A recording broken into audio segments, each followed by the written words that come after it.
Assalamualaikum warahmatullahi wabarakatuh. Saya Nanita Dwi Nurul Aini dari program studi D3 Teknik Elektronika dari kelas 3 EB dengan NPM 062230320589. Di sini saya akan mempresentasikan materi apa saja yang telah kami dapatkan dalam mata kuliah motor listrik. Sebelum itu, saya akan menjelaskan 5 materi pada presentasi kali ini. 1. Materi motor 1 fasa, 2. Materi motor 3 fasa, ketiga adalah rangkaian rotor, keempat yaitu komponen daya pada rotor, dan yang terakhir adalah rangkaian stator. Sebelum itu, saya akan menjelaskan apa itu motor listrik. Motor listrik adalah perangkat elektromagnetik yang mengubah energi listrik menjadi energi mekanik. Motor listrik dibagi menjadi 2, yaitu motor listrik DC dan motor listrik AC. Motor listrik DC adalah sumber arus berasal dari arus DC yang terdiri atas 2 bagian utama, yaitu stator dan rotor. Pada stator terdapat lilitan atau magnet permanen, sedangkan rotor adalah bagian yang dialiri dengan sumber arus DC, dan arus yang melalui medan magnet inilah yang menyebabkan rotor dapat berputar. Setelah itu, saya akan masuk pada materi pembahasan motor 1 fasa. Motor 1 fasa berbeda cara kerjanya dengan motor AC 3 fasa, di mana pada motor AC 3 fasa untuk lilitan statornya terdapat 3 lilitan yang menghasilkan medan putar, dan pada rotor sangkar terjadi induksi atau interaksi torsi yang menghasilkan putaran. Sedangkan pada motor 1 fasa memiliki 2 lilitan stator, yaitu lilitan utama dan lilitan fasa bantu. Selanjutnya, motor kapasitor 1 fasa banyak digunakan dalam peralatan rumah tangga, seperti motor pompa air, mesin cuci, dan sebagainya. Nah, dalam motor 1 fasa ini memiliki konstruksi motor induksi. Konstruksi motor induksi 1 fasa terdiri atas 2 komponen, yaitu stator dan rotor. Stator adalah bagian dari magnet yang tidak berputar, terletak di bagian luar, dibuat dari besi bundar yang terlaminasi dan memiliki alur-alur yang menjadi tempat meletakkannya kumparan. Sedangkan rotor adalah bagian dari mesin yang berputar bebas dan letaknya itu berada dalam bagian terbuat dari besi laminasi yang mempunyai slot dengan batangan aluminium atau tembaga yang dihubungkan singkat pada ujungnya. Motor induksi 1 fasa tidak terjadi medan magnet putar seperti halnya motor induksi 3 fasa, sehingga diperlukan suatu kumparan bantu untuk mengalinya berputar. Motor induksi 1 fasa memiliki 2 belitan stator, yaitu belitan fasa utama dan belitan fasa bantu. Selanjutnya, saya akan masuk kepada materi motor 3 fasa. Motor induksi 3 fasa adalah suatu mesin listrik yang merubah energi listrik menjadi energi gerak dengan menggunakan gandengan medan listrik dan mempunyai slip antara medan stator dan rotor yang dioperasikan pada sistem tenaga 3 fasa. Maka, konstruksi motor induksi 3 fasa ialah secara detail konstruksi motor induksi 3 fasa terdiri atas 2 bagian seperti halnya pada 1 fasa, yaitu stator dan rotor. Stator adalah bagian motor yang diam yang terdiri atas badan motor, inti stator, belitan stator, bearing, dan terminal box. Bagian rotor adalah bagian motor yang berputar dan terdiri atas rotor sangkar, rotor poros rotor. Pada motor induksi tidak ada bagian rotor yang bersentuhan dengan bagian stator. Stator dan rotor dipisahkan oleh air gap. Lalu konstruksi motor induksi lebih sederhana dibandingkan dengan motor. Pada 3 fasa, konstruksi rotor juga memiliki beberapa bagian. Ada 2 konstruksi rotor 3 fasa. 1 konstruksi rotor sangkar dan kedua adalah konstruksi rotor kumparan.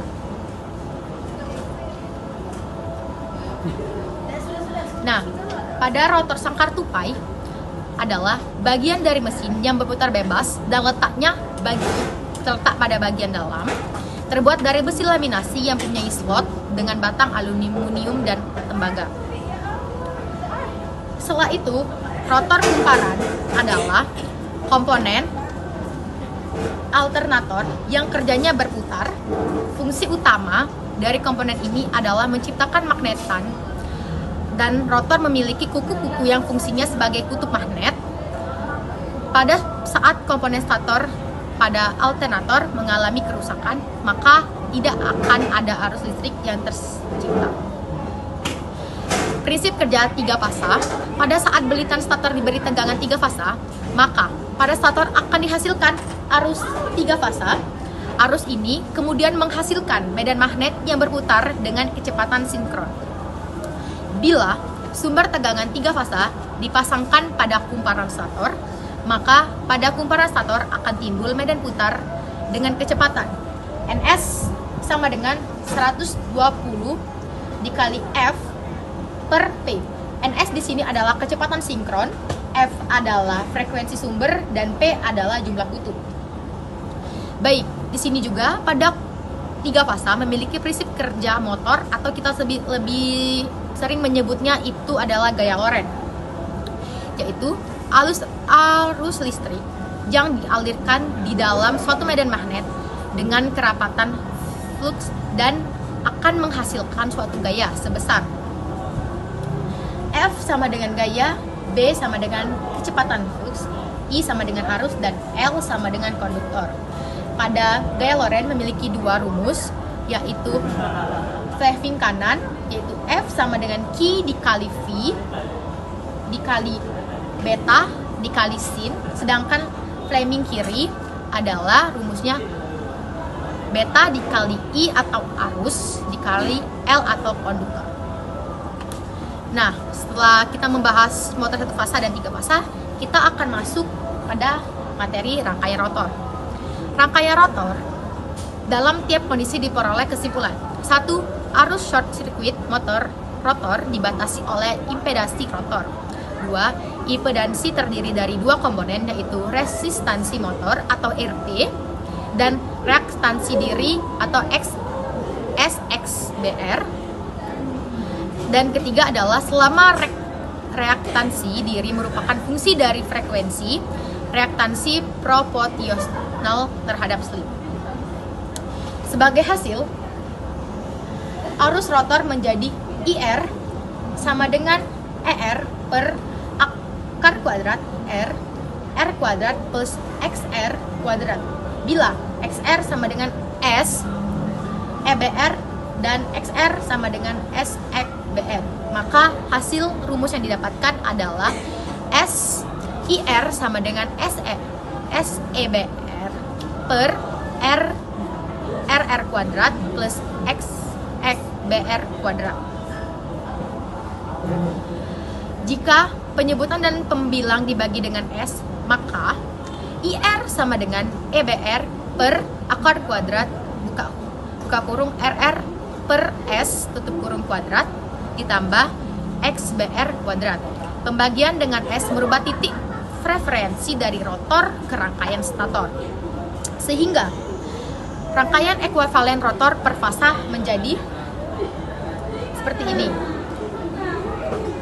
Selanjutnya, untuk tujuan menyamakan dengan rangkaian resistansi rotor RR yang sebenarnya, maka RR per S dipisah dalam 2 komponen, yakni RR per S sama dengan RR plus RR buka kurung 1 per S dikurang 1, atau RR per S sama dengan RR per S ditambah RR min RR, sehingga rangkaian ekuivalen rotor menjadi sebagai berikut. Selanjutnya, saya akan masuk dalam pembahasan komponen daya pada rotor. Komponen daya pada rotor itu terbagi menjadi 4. 1. Rotor power input atau RPI. Kedua adalah rotor copper loss ada RCL. Rotor power development atau RPD, dan output power.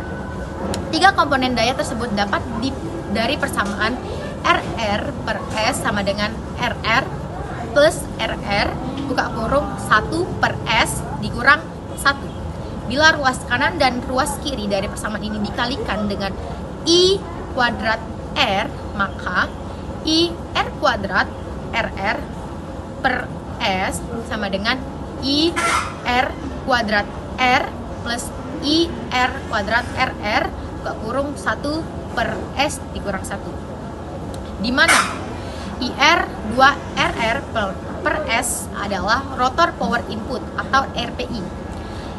IR kuadrat RR itu adalah rotor comfort loss atau RCL. Dan IR kuadrat RR buka kurung min 1 per S adalah rotor power output atau RPD. Jadi mencari RPI adalah RCL ditambah RPD. Hubungan RPD dengan RPI. RPI sama dengan I R kuadrat RR per S. RPD adalah I R kuadrat RR buka kurung 1 per S min 1. Jadi RPD sama dengan I R kuadrat RR buka kurung 1 min S per S. Dan pada RPD sama dengan I kuadrat R RR per S buka kurung 1 min S tutup kurung. Sehingga dapatkan rumus RPD sama dengan RPI buka kurung 1 per S. Hubungan RCL pada RPI. RPI sama dengan I R kuadrat RR per S. SRPI sama dengan I R kuadrat RR menjadi RCL sama dengan I R kuadrat RR. SRPI sama dengan RCL menjadi RCL sama dengan SRPI. Nah, selanjutnya itu adalah daya output. Daya output adalah daya yang dibangkitkan dari poros rotor dapat dinyatakan dengan persamaan P out sama dengan RPD dikurang rotasional. P rotasional adalah daya hilang yang disebabkan oleh gaya gesekan atau friksi dan angin atau kipas pendingin. Nah, setelah itu torsi yang dapat dibangkitkan atau torsi yang dibangkitkan yaitu torsi elektromagnetik atau TE adalah torsi yang dibangkitkan di celah udara yang dapat dinyatakan dalam persamaan TE atau torsi elektromagnetik sama dengan RPI per omega S menjadi omega S sama dengan 2πns per 60. Nah, torsi poros atau TD adalah torsi yang dibangkitkan di poros rotor yang dapat dinyatakan dengan persamaan TD atau torsi poros sama dengan P out per omega R menjadi omega R sama dengan 2πn R per 60. Bila rugi rotasional diabaikan, maka TD dapat dinyatakan dengan persamaan TD atau torsi poros sama dengan RPD per omega R. Nah, kita masuk pembahasan pada yang terakhir, yaitu adalah rangkaian stator. Rangkaian stator terdiri dari 1. Tahanan stator atau RS, 2. Reaktansi induktif atau XS, 3 adalah rangkaian magnetisasi atau tidak boleh diabaikan seperti trafo karena rangkaian ini menyebabkan celah udara. Yang kedua adalah rangkaian stator per fasa dinyatakan pada gambar berikut. Diagram rangkaian stator. Bila tegangan konstan, rugi inti dianggap konstan mulai dari kondisi tanpa beban sampai beban penuh. 3 adalah RC dapat dihilangkan dari diagram rangkaian, tetapi rugi ini tetap ada dan diperhitungkan pada efisiensi. Selanjutnya arus magnetisasi pada motor sekitar 30% sampai dengan 50% dari arus nominal. Reaktansi magnetisasi merupakan komponen penting pada rangkaian pengganti. Dan yang terakhir adalah sehingga penyederhanaan diagram rangkaian stator menjadi sebagai berikut. Seperti ini adalah penyederhanaan diagram rangkaian stator. Penggabungan diagram rangkaian rotor dan stator. Sisi stator sebagai frekuensi para parameter rotor. Untuk menggabungkan rangkaian rotor dan rangkaian stator, maka dapat menggunakan konsep daya stator sama dengan daya rotor, sehingga EBR harus sama dengan ES. ES sama dengan A dikali EBR sama dengan E aksen BR. I aksen R sama dengan IR per A. R aksen R sama dengan A2 dikali RR. X aksen BR sama dengan A2 dikali XBR. Konstanta A merupakan transformasi tegangan stator ke rotor. Diagram lengkap motor induksi 3 fasa antara penggabungan penyederhanaan diagram stator dan rotor. Maka dari itu selesai juga materi yang dapat saya sampaikan. Saya akhiri. Wassalamualaikum warahmatullahi wabarakatuh.